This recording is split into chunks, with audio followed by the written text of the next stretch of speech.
Нэг гоох нэг мөнгө өгөөд илгээлтийн эзэд өглөө мөнгө өгөөд ихэлсэн чинь бүгд илгээлтийн эзэн болсон байхгүй. Илгээлтийн эзэн гэхээсээ илүү тэд нар бид тэр байгууллагын хангалтч нь байжээ гэж ярмаар байдаг байхгүй юу?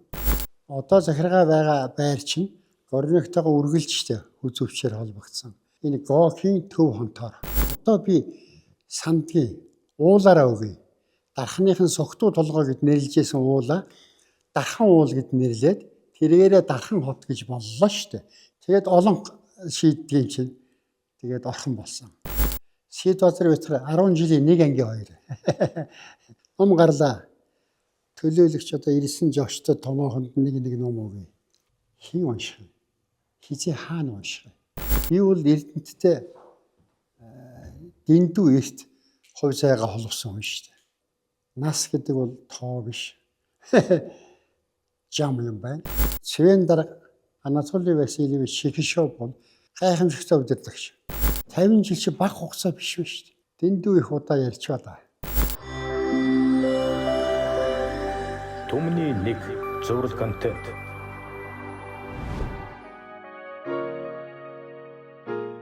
За би Хөвсгөл аймгийн Бүрэн сум гэж байсан сумын харьяат Лэгдэн овгийн Дүмэн баярын алтан хүй гэж юм байна.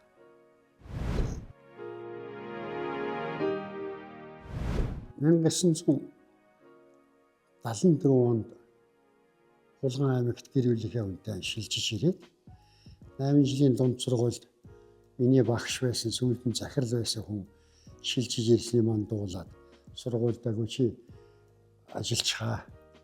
Чи Тэрэлэнгийн 10 жилд бас захирал байсан. Чи надтай хамт тэнд багш байсан. Дараа нь Баянзүрхийн 8 жилийн сургуульд пианоор удирдах шийдсэн. Чи багш шийдэх гэхлээр заа гэд байсан чинь эвлэл пианорын ажилтнууд намын ажилтны бүх боловсон хүчний мэдээлэл өнөөдрийн шиг бүх аймагт судалгаатай байдаг. Тэгээд Булан аймгийн эвлэлийн хороо наа чи манай ажилтан байна. Гэт пианорын байгууллагт удирдах шийдсэн гэдэг утгаар мэдээлэл байна шүү дээ. Тэгээд аймгийн намын хорооны шийдвэрээр Булан аймгийн эвлэлийн хороо нь хяналт шалгалт гэсэн нарийн бичгийн дарга ажил хийсэн. Би уул нь бүгд найрамд голын ард улсад цэргийн барилгын инженерээр төгссөн шүү дээ. Яг манай ээж сургууль лаборант хийжсэн л дээ нэлээд сүүлд ер нь үндсэн мэргэжил нь бол Нах яаманд нэг хэсэг ажиллаж исэн юм билээ. Тэгээд манай эсэгтээ гэр болсон учраас бас зэмлэл хүлээсэн албан тушаалын. Тийм манай аав бол бараг хүн. Яг одоо монголчууд өнөөдрийн энэ хил дотор байгаа монголчууд л барагч цаахарч бай. Хөлөн бөөрийнхэн хэдэн баргуудыг хүртэл хятад гэж үздэг шүү дээ. Тэр хөлөн бөөр чинь Монголд хөлөн бөөр бас байгаа шүү дээ. Дундуур нь таслаад хийцэн. Дарганг байна уу? Цааталт нь үзэмчингүүд байна. Сүхбаатар аймагт Ухаанд. Цагаан хэрмээс хоошгол байсан улсууд Монгол байсан. Яг Монголын үе үеийн хаадууд Батмөнх Даян хаан ч гэдэг юм уу, Лэгдэн хаан ч гэдэг юм уу, Мандухай гэж бидний сайн мэддэг цэцэн хадан бол бас л цагаан хэрмийн хойдолтой байсан шүү дээ. Тэр шалтгаанаар Хөвсгөл, Завхан, Баян Улгийд 1-2 жил ажиллаж наашаа төгсөн байдаг. Тэрнээс болоод манай ээж чинь мөрөнд ирсэн. Өчигтэй. Ерөөсөө л ажилчин болсон. Яг төрсэн газар маань Баян Улгийн аймаг. Хүний хувь заяа төөрөг сонин гэдэг чинь тэр. Манай аав бол яг Дорнот аймгийн харьяат гэж явдаг байсан. Баян уул. Манай ээж Хөвсгөл аймгийн Цагаан уул сумын харьяат гэж явдаг байсан. Сүүл Цагаан уул бол ер нь Хөвсгөл аймаг бол Засагтхааны нутаг шүү дээ. Тэгээ сүүлдэл Хөвсгөл болсон. Тэгээ манай ээжийн төрсэн их чинь Завханд амьдарч байсан Ухаанда. Тэгээд манай аав ээж хоёр тэндээс Завхан хүртэл тэмээгээр намайг жоохон өлгийтэй байхад Завханд ирж исэн баг. Тэгээд мөрөнгийн ирж амьдраад би мөрөнгийн 10 жил төгсөн. Тийм учиртай. Ногоон нуур гэдэг сум байдгийг билээ. За тэрнийг яг тодорхойлж надад заасан хүн сүүлд нь манай хялгантын мод бэлтгэлийн аж ахуйн орлогч дарга байсан шүшгэ баха тийм хүн байсан. Тэр өвгөн над ярьж исэн байхгүй. Тэр нам засаг төрийн ажил хийж исэн настай хүн байсан. Одоо хүүхдүүд нь энэ Эрдэнэтэд Базарбек энэ гэдэг хүүхдүүд нь би мэддэг. Энд чинь худлаа ярьдаг хүнд метр сас ордог. Тийм л маягийн хөдөө газар байсан. Өвөл бол ерөөсө тэр муу 51 53 энэ шууд явна шүү дээ. Дах дэгтийн өмсөд л энэ дрээс юуч байгаагүй. Юуч байгаагүй. Хангал сумынхаа эвлийн гишүүтэй уулзахын тулд тийшээ өвөл, зун, хавар намар шаардлагатай үйлдэл шуудан гар явдаг. Тийм л байсан. Яг Эрдэнэтийг овоог геологчид ирж судалсан нь бол 1962 он. Тэгээд 64 он, 65 он, 66 он хүртэл манай ах полд сурж хагаад сүүлийн 2 жил нь геологийн товчоонд ирээд зам болоход дадлагаар энд ажиллаж исэн үе. Энд Чехийн мэргэжтэнгүүд одоо сандууж байх байна шүү дээ. Гавьяат геологч төрийн шагналт Мягмаргоо энд чинь энд одоо нөгөө элдвэг зоршийн аавга Болормоогийн аав тэр нас барчдаг Сүхбаатар тэрний анги гэж 35 37 30 эсвэл 3 4 жижигхэн ангиуд ирж очдог. Байхан мотоциклтэй чехууд 250 125 75 3 см кубын мотоциклүүд сони уралтай хаамар байхгүй нэг тийм хойны мотортой нэг манай 66 шиг тийм машинууд ачааны болцоо. Тэгээд тэндээс олборлсон дээж гэдэг юм уу тэр шуудатай юмнууд аваад хөвсгөл даваашил лаборатори шилжих хийлгдэг байсан баг.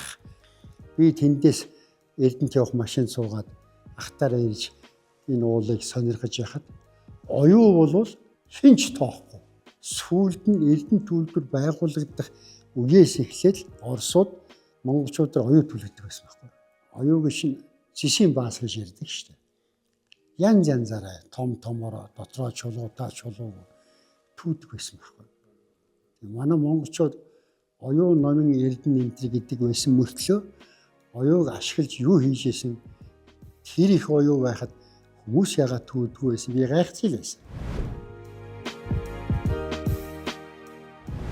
1974 онд анхны илгээлтийн эзэдийн эвлийн төв хорооноос Эрдэнэт рүү явуулсан асуудлыг яригдсан.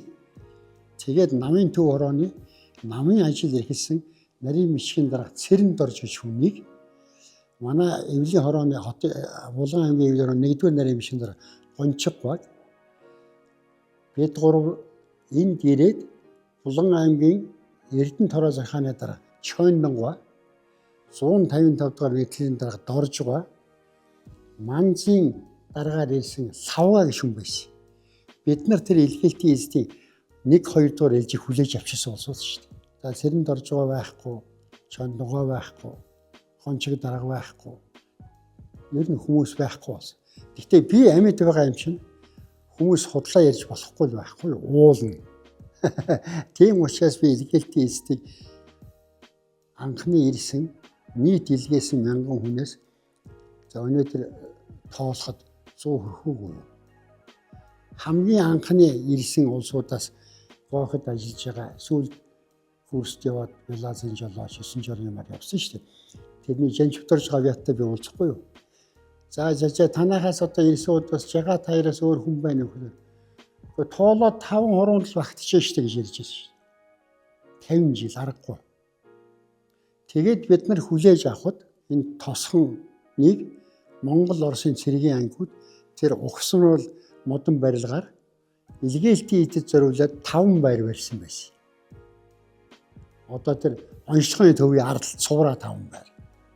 Хамгийн урдлынх нь байранд нь сүүл 76 онд ардын их хурлын тэргүүлэгчдийн зарлиг гараад хот байгуулахаар болоод тэр бараакад намын хороо захиргаа үйлдвэршин эвлэл 4-ийн тэр чинь голоор ороод 2 тишээ явдаг урт коридортой. Тэгээд намын хорооны ард эвлэл Монгол Ардын Хувьсгалт намын дайчин туслах бэлтгэл хүчин эвлэл ардалт нь захиргааны урдлагатай захиргааны ардалт үйлдвэрчний хамгийн анхны хүн бол энэ биш. Гэхдээ Эрдэнэт хорооны үйлдвэрчний хороо гэж хэлж ирсэн. Эрдэнэт Булган аймгийн Эрдэнэт хорооны. Сүүлд нь албан ёсны хот байгуулагдаад Монголын үйлдвэрчний эвлэлийн хорооны Орхон аймгийн зөвлөлийн дараагаар нь Жамин гэж хүн ирж ирсэн. Намайг ирэхэд 76 онд бол хүн амын тоол нь 4000 хэдэн зуун хүн байсан шүү дээ, Монгол хүн. Чойногоо ярьжсэн үе шүү дээ. Тэгэхэд 10,000 Орос сүүлд нь 85 онд 15-6 мянган Оросууд уулын ажиллагаа Эрдэнэт үйлдвэр Эрдэнэт хотыг барих үйл ажиллагаанд оролцож байсан гэж яригдчихсэн. Гэр бүлийн гишүүд хүүхдүүд нь ороод үндсэндээ 20 мянган хүн амьдарч байсан. Учиртай. Аймагт байна уу, Суманд байна уу, Улаанбаатарт ажиллана уу? Тухайн үеийн намын төв хороо боловсон хүчний хилтэс захиргаагач мэддэг, намаач мэддэг. Ерөөсө бүх байгууллагын боловсон хүчний асуудлыг шууд шийддэг.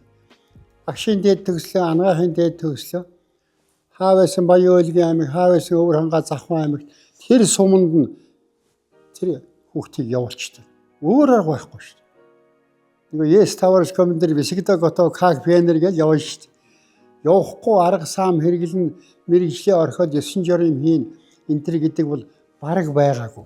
Тэр одоо намын шийдвэр хэрэгжүүлээгүй аюул шоронцорж мэдхээр тийм хатуу тухайн аймагт очичоод буцаад Улаанбаатар орё, эсвэл Зэрэгэлдээ аймагт очие гэхэд тухайн сумын ардын депутатын хурлын гүйцэтгэх нь зам явгаа байна шүү дээ. Тэдэн хоног хүртэл танаа аймагт орчихыг зөвшөөрлөг.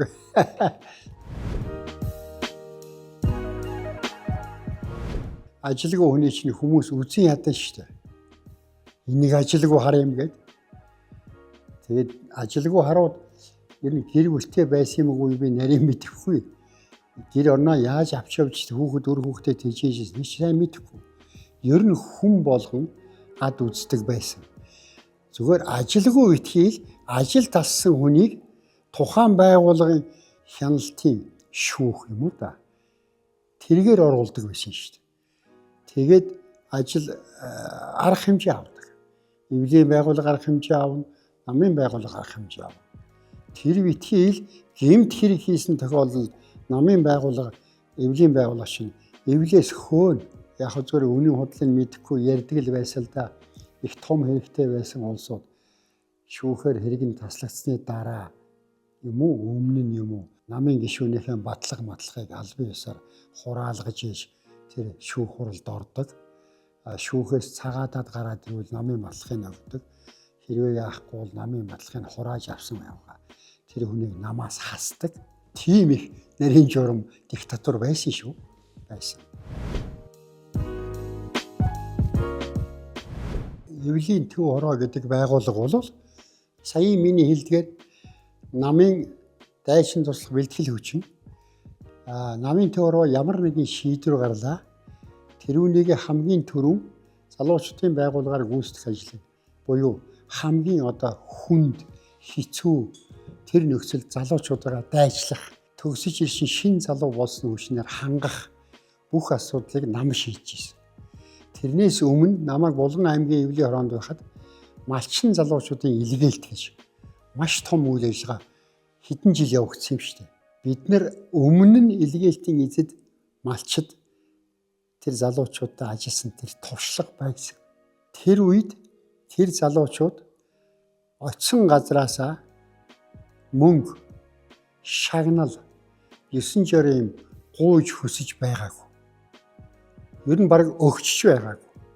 Эвлийн шагнал ажилсан залуучууд, тэргүүний малчин залуу, тэргүүний сэхэтэн залуу гэд алтан медалууд хамгийн өндөр амжилт гаргасан залуучуудыг нам захиргаа үйлдвэрчин эвлийн дөрвөн дарга сууж ээж тодорхойлтыг үзэж ээж тухайн намын өөр тухайн эвлийн өөрөөс гаргасан тодорхойлтыг үнсэлж ээж за энэ залуучуудад шагнал гардуулъя гэж шийдчихсэн. Мэдхээр байхгүй. Эрдэнэт үйлдвэрийг дагсан хот байгуулах асуудлыг бүх зураг төсвийг Ленинград хот хийсэн гэж ярьдیں۔ Макет нь хүртэл одоо ирдсэн манай захиргаан дээр байдаг байсан. Нийтдээ 12 микроорион баригдана гэж. Одооний Гокийн хонтол байгаа төв хонтор чинь тэр микроорионуудыг нэгдгсэн Эрдэнэт хотын захиргааны байр.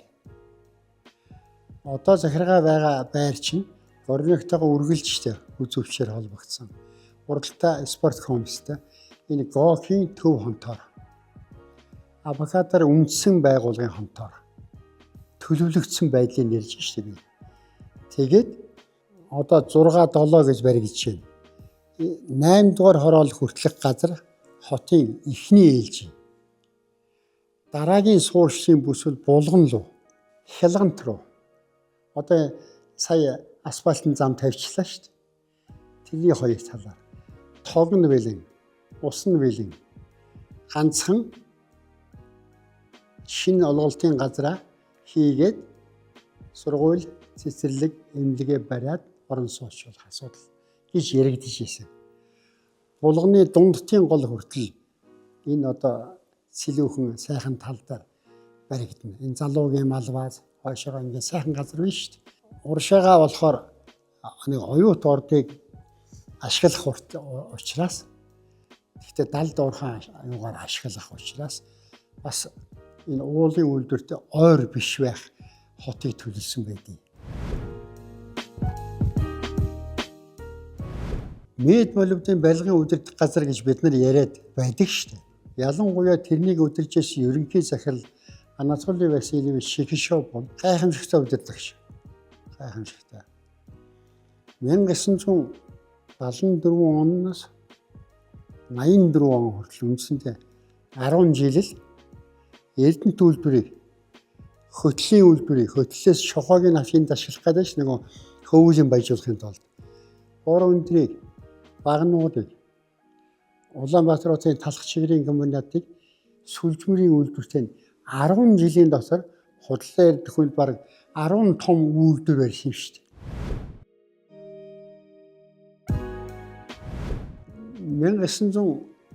1994 онд шинэ үндсэн хуулийн дагуу гэж байгаа. Тийм 92 онд гарсан хууль шүү дээ. 2 жилийн дараа Эрдэнэт дархан хоёрыг хот чигээр нь байлгах уу гэдэг асуудал яригдсан билээ л дээ их хурлдээ. Тэгээд 1994 онд Орхон аймаг байгуулагдах иргэдийн хурлын төлөөлөгчд сонгогдоход ардсан намаас би социал демократ намаас Батторж битэр сонгогдож тухайн аймгийн Орхон аймгийн иргэдийн төлөөлөгчдийн хурлын тэргүүлэгч. Би болохоор хот байгуулалт, байгаль орчны асуудал хариуцсан байнгын хороонд хуваарлагдаж тогооч дарга хурлын нарийн бичгийн дараагаар цэгмэд ингээд анхны 7 тэргүүлэгч бид 7 болж 2 жил ажилласан.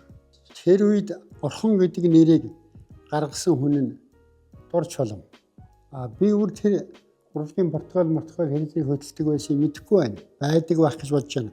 Анхны хуралдаан учраас. Тэгээд Орсулмаа Сэлэн гол Эрдэнэтээс 60 км. Орхон гол 60 км. Голоор аймаг сум энэ нэрлсэн аймагуд байна уу? Гэт. Би яг урсдаг гэдэг утгаар хэлээд байхгүй дээ. Урсчин штэ. Алга болчихдоо наадах чинь. Уулаараа өгье. Дарханыхын согтуу толгой гэд нэрлэжсэн уулаа дархан уул гэд нэрлээд тэрээрээ дархан хот гэж боллоо штэ. Тэгэд би өөр зөндөө яриад. Тэгээ бас нэг хэсэг улсууд уулын зөв буруудалтаар санал шүмжилтээр хэлж ийсэн. Тэгээд олон шийдгийн чинь тэгээд орхон болсон. Эрдэнэт уулын аймаг Эрдэнэт уул нь байна. Тийм байгаас. Манайхан Баян өндөр уул гэж ярьдаг. Баян өндөр уулаасаа илүү Баян цагаан гэж байна шүү дээ говьд. Баян цагааны овоог одоо Эрдэнэтийн энэ эмгтээгийн дээр үе тагж ийсэн юм билээ. Баян өндрийг биш. Баян цагааны овоогоо их гоё тийм шомгоор пирамид шиг тэрийг тагж ийсэн байдгийн шүү. Тэгээд баян өндөр сум, жаргалан сум хоёр байгуулагдсан шүү дээ. Бас аймгийн эдийн хурлаар баян өндөр сум байгуулах тухай асуудал, жаргалан сум байгуулах асуудал яригадаад тэгээд манайхан чи баян өндөр сумын загсараад өрсөлдөө гэдэг. Манай ардсан намынхан. Баяа хавд тэгэл үзье гэсэн чинь хувьсгалт намаас Сэд Базар битэр 10 жилийн нэг анги хоёр. Нөгөө найз маань гаргаад ирдэг байх шүү. Тэгээ би өөр албан ёсоор яг хөө зөв манайхан нар дэвшүүлсэн л дээ. За одоо нэгдүгээр гишүүдийн тоо олон, санал өгөх түүний тоо олон, хоёрдугаар битэр 10 жилийн нэг анги хоёр. Би найзтайгаа тэнд өрсөлдөд би нэгэнд ялахгүй юм чинь хэрэггүй юм байна. Би нэрээ татчихвлаа гэдэг. Тэгээд Сэд Базар маань анхны 1994 оны Баян өндөр сумын засаг даргаар томилгож байсан. Хоёр засаг даргаа 96 оны сонгуулиар бий болсон. Баян өндөр сумын засаг дарга болно гэж ерөөсө бодож байгаагүй. Тухайн үед 96 оны сонгуулийн арсан холбоо эвсийн гол удирдсан хүн би өөрөө. Тэгээд Монголын үндэсний дэвшлийн нам, социал демократ нам, ардсан нам сонгуульд эвсэл болж орсон. За тэгээд эвсэл болж аваад аймгийн сумын удирдлагуудаа сонгуулийн үеэр хамгийн эхлээд Монголын үндэсний дэвшлийн нам талигаш манай ган толгой удирч исэн намын дарга нь тэгээд Монгол Ардын хувьсгалт намын нөхдөдтэй тохироо хийгээд Лувсан Шарав Монголын үндэсний дэвшлийн намын хүн байсан. Лувсан Шаравыг хурлын дэргүүлэгчид нэр дэвшүүлсэн. Тэгээ мэдээж хэрэг тохиролцооныхаа дагуу Лувсан Шарав аймгийн эдийн хурлын дарга болсон. За дараа нь аймгийн даргын сонгуул болохоор социал демократ намыг талигаш хам болд намын дарга байсан. Нөхдүүд мөн ялгаагүй хувьсгалт намтай тохироо хийгээд мүүдгийнх нь 5 дөрвөлээ социал демократ намын 5 хүн л нэр дэвшсэн шүү дээ. Тэгээд тэр 5 маань аймгийн дарга аваад надад үлдсэн Баян өндөр сумын засаг дарга. Би Баян өндөр сумын засаг даргаыг болоогүй том албан тушаал байсан. Тэр утгаараа Монголын түүхэнд үлдэх том сумын засаг дарга болно гэдэг бол надад бол хангалттай сайхан албан тушаал байна гэж би хүлээж авсан. Нэг юмд бас учир занги байдаг энэ учир нь тэрэлдэ. Уулын баяжуулах эрдэнэ төлөвлөрийн ерөнхий захирлаар отхон бэлгийг ирснээс хойш Завхан аймгаас нүүж исэн айл өрөх иргэд маш олон. Төрлөг живийг уулын баяжуулах эрдэнэ төлөвлөрийн захирал болоход усаас би яагаад сайн мэдж гэнэ үгүй би өөрөө Баян өндөр сумын засаг дарга болсон учраас нүүж исэн өрөх ам бүлүүд бүгд тоолгонд орж исэн. 180-аад өрх хийсэн юм шүү дээ. Төрлөж үед. Дараа нь наран хүүгийн үед дунд говьяас гэдэг ингээд. Тэрийн шиг Жигдэн гомбын аав бол манай ахтай хамт Өсгөл аймгийн геолог цуг ажиллаж байсан. Бас геологийн мэргэжлийн хүн. Хүүхэд нь Сэргийн ангид алуу хааж байгаа тэр жил маш олон залуучууд айрмаас халагдсан юм билээ. Орон тооны цомтгол болсон юм уу. Тэгээд Жигдэн гомбын ажилгүй болцсон. Тэгээд манайх яг надад шууд авчих ажил байгаагүй учраас би Цэрматагаа яриад чи өгөө энэ сайхан залуу байна. Улс төрийн ажилтнаар аваач гэдэг. Тэгээд Цэрмат улс төрийн ажилтнаар өгсөн байхгүй. Тэгээд дараа нь ажиллаа өгсөн би. Жаргал сайхан Жигдэн гомбоос 8 жилийн дараа 4 жилд нь хурлын дарга хийгээд дараа нь засаг дарга болсон. Яг хөө ер нь зүгээр нутаг усныхаа амтэн ах дүүгээ татдаг юм бас бий. Би нийгмийн өөрчлөлтийг хүлээн зөвшөөрсөн хүний нэг нь мөн. Би бол арчлал марчлал гэж нэг хайхтар шин нийгмийг яг хөө нэрлээд байсан болохоос биш. Энэ бол нийгмийн өөрчлөлт нэг хүний хит бурангуй засаглал тогтохоос би өөрөө имиж хийсэн. Учир нь бас шудраг ус зуулыг би улаан цагаан хилчдэг. Тийм нэг талын яг муухар тэнэгдүү зоригтой байсан. Тэр учраас би энэ нийгмийг бол авч явахад яг их том өндөр албан тушаал очихгүй бага зэргийн хүмүүс бол нөгөө хар гэдэг ажлыг хийж явж л насыг барах юм байна. Тийм учраас 90 оны арчсан хувьсгал гэд нэрлээд залуучууд гараад ирэхэд би хамгийн түрүүнд дэмжсэн. Дэмжихээр барахгүй би санхугаар маш их дэмжсэн. Нэгдүгээр хот цаашаа үргэлжлэхгүйгээр ер нь үндсэндээ 4-р мэхрээр бараг зогссон шүү дээ. 5-ыг дутуу бариад тэгэл орсууд харсан байхгүй юу.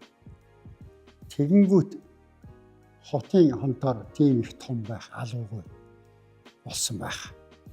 Тэгээд энийг бол орон нутгад шийдсэн асуудал л да.